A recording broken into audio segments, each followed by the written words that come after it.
अमीश जी, मैं बार बार आपके डिबेट के कार्यक्रम में कह चुका हूं कि हम सब टेररिज्म के खिलाफ हैं, लेकिन मुसलमानों को आतंकवाद के नाम पर प्रयोग किया जाता है, बलि का बकरा बनाया जाता है। ऐसे हजारों केसेस मैं आपको बता सकता हूं। लेकिन ये एक इवेंट मैनेजमेंट है, जहां एक मॉब को, जो नफरत के समुद्र में डूब चुके लोग हैं, उनको खुश करने के लिए पकड़ा जाता है। मौलाना कलीम साहब पर जो आरोप लगा रहे थे, जो प्रशांत कुमार साहब ने शब्दों का प्रयोग किया, वो साबित करते हैं किसी दबाव में वो बोल रहे हैं। हमारे देश में धर्म का प्रचार अभी कुछ दिनों में, कुछ देर में एक ऑडियो क्लिप भी सामने आ जाएगी, कुछ बोल नहीं पाइएगा। कुछ देर में उनकी एक ऑडियो क्लिप भी सामने आने वाली है, कुछ बोल नहीं पाइएगा। Late me complete. हाँ, I am letting you complete. लेकिन अभी आपने बोला, अभी आपने बोला एक इवेंट होता है। अब आप मुझे बताइए, आतंक का तो कोई धर्म नहीं होता ना। मैं पूछ रहा हूं आपसे शादाब जी, एक सेकंड, एक करते हैं ना, एक सवाल जवाब की एक श्रृंखला करते हैं, जिससे रैपिड फायर राउंड भी कहा जाता है। क्या आतंक का धर्म होता है शादाब जी? हां, आतंक का धर्म होता है। मैं आज पहली बार कह रहा हूं, और उस आतंक का धर्म होता है रेडिकलाइजेशन, नफरत। जी, रेडिकलाइजेशन, नफरत धर्म होता है, ठीक है। अब आप मुझे बताइए, इन आतंकियों का धर्म क्या होता है? आतंकियों और अपराधियों का धर्म क्या होता है? किसी ने बोला वो मुसलमान अपराधी है, सबने बोला, किसी ने बोला वो मुसलमान अपराधी है, लेकिन आतंकवाद के नाम पर गुमराह करके गिरफ्तार किया गया। आतंकवाद के नाम पर जिंदगी बर्बाद करने वाले भी उसी कैटेगरी में हैं। किसी ने मुसलमान उसके आगे लगाया। आप मुसलमान लगाकर इस देश के मुसलमान को बदनाम करते हैं। इनका अपराध क्या है? आपकी बदनीयत है जो देश के मुसलमान को आप लोग बदनाम करते हैं। ये सब बातें करते हैं। लखनऊ की और इस देश का मुसलमान आपके साथ नहीं है, वो अब्दुल कलाम के साथ खड़ा है।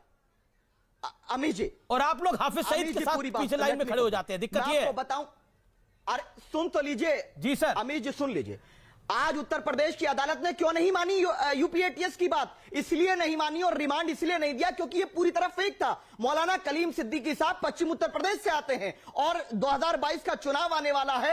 राजनीतिक लाभ के लिए हो सकता है इस तरह की कृत्य और ज्यादा किए जाएंगे। ठीक है, 15 साल बाद बरी किया जाता है। मैं तो अदालत ने बिल्कुल सही मानी है। अरे सुन लीजिए, अदालत ने कितने लोगों को बरी किया आज तक बताइए? लखनऊ से जो लोग पकड़े गए थे वो आज उनको चार्जशीट दाखिल हो गई। कन्विक्शन रेट आपको जानकारी नहीं है। 30% कन्विक्शन रेट नहीं है। और याद रख लीजिए, आप मुसलमानों को आतंकवादी बताकर बदनाम करने का षड्यंत्र ये बेनकाब हो जाएगा। देखिए, वही है आप लोगों का करेक्टर यही है। हमसे बड़ा यही कोई सब आप कर देशभक्त सकते नहीं। हैं। ओके, शहजाद पुनावाला, आप भी मुसलमान हैं। मैं बतौर दिल से सवाल आपसे पूछ रहा हूं, बतौर मुसलमान आपको जवाब देना चाहिए आज इसका। आपको भी ऐसा लगता है शहजाद पूनावाला कि एक मुसलमान होने के नाते इनकी गिरफ्तारी और ये कोई आतंकी पकड़ा जाता है, कोई अपराधी पकड़ा जाता है, उसको धर्म देख के पकड़ा जा रहा है?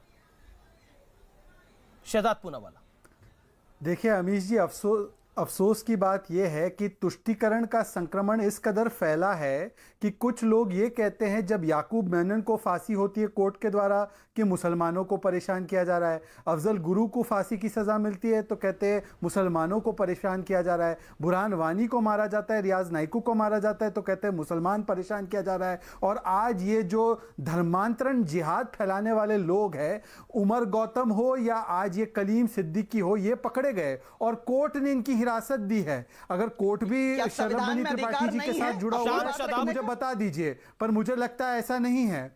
देखिए, मैंने किसी के बीच में नहीं बोला ध्वनि जिहाद कम से कम ना करे इस डिबेट में, पर मैं सिर्फ इतना कहूंगा कि कोर्ट तो मिला हुआ नहीं है पर उन्होंने तो हिरासत दे दी। इसका मतलब यह है कि ये बार बार तुष्टीकरण और मोदी विरोध और योगी विरोध में ये लोग सेना और सुरक्षा बलों के विरोध में उतर आते हैं। पिछली बार अखिलेश यादव ने कहा मुझे भरोसा नहीं है। बहरहाल उनको तो वैक्सीन पर भी भरोसा नहीं है, उनको एटीएस पर भी भरोसा नहीं है, उनको कम से कम कोर्ट पर तो भरोसा होगा ना। पर मैं सवाल पूछना चाहता हूं, ये कलीम सिद्दीकी की साजिश थी? ये साजिश ये थी कि शरिया की व्यवस्था लागू करके वो धर्मांतरण जिहाद फैलाना चाहता था।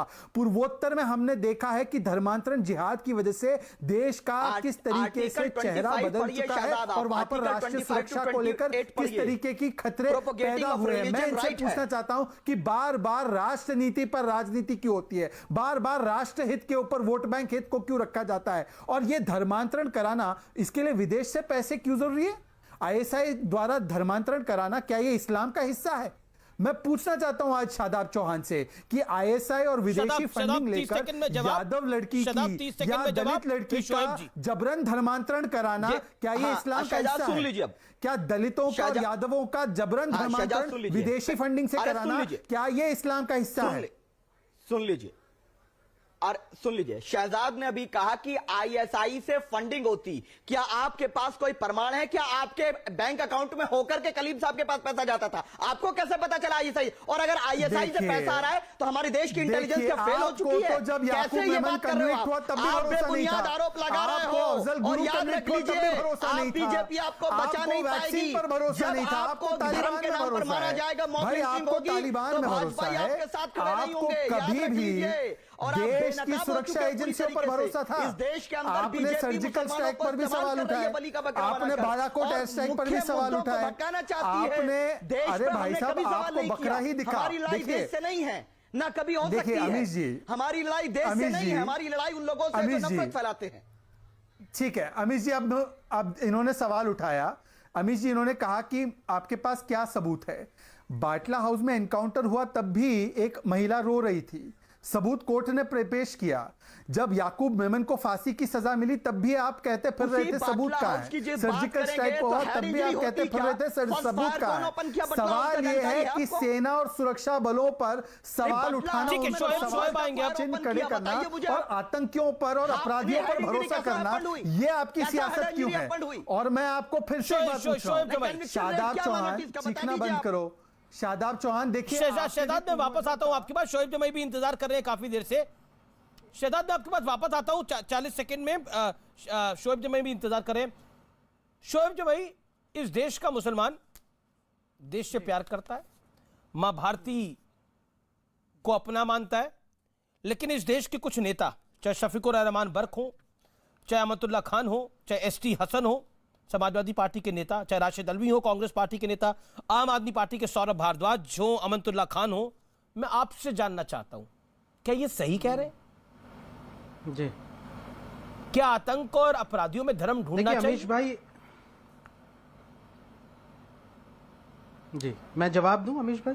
जी जी, देखिए, अभी हमारे भारतीय जनता पार्टी के मित्र सलभ मणि त्रिपाठी जी ने एक शब्द का इस्तेमाल किया, वैचारिक फंडिंग। इसके जवाब में मैं एक टर्म कॉइन करता हूं, वैचारिक रेंटिंग, यानी विचारों के बुनियाद पर आप कुछ भी अनाप शनाप कहते हैं। और ये कैसे है? जिस मौलाना कलीम सिद्दीकी साहब के बारे में आप ये आज इल्जाम लगे हैं और आज इस पर डिबेट हो रहा है, ये मौलाना कलीम सिद्दीकी साहब अभी 15 दिन पहले ही मुंबई में ग्लोबल स्ट्रेटजी पॉलिसी फाउंडेशन के कार्यक्रम, जिसका विषय था राष्ट्र प्रथम राष्ट्र सर्वोपरि, उस विषय पर आरएसएस के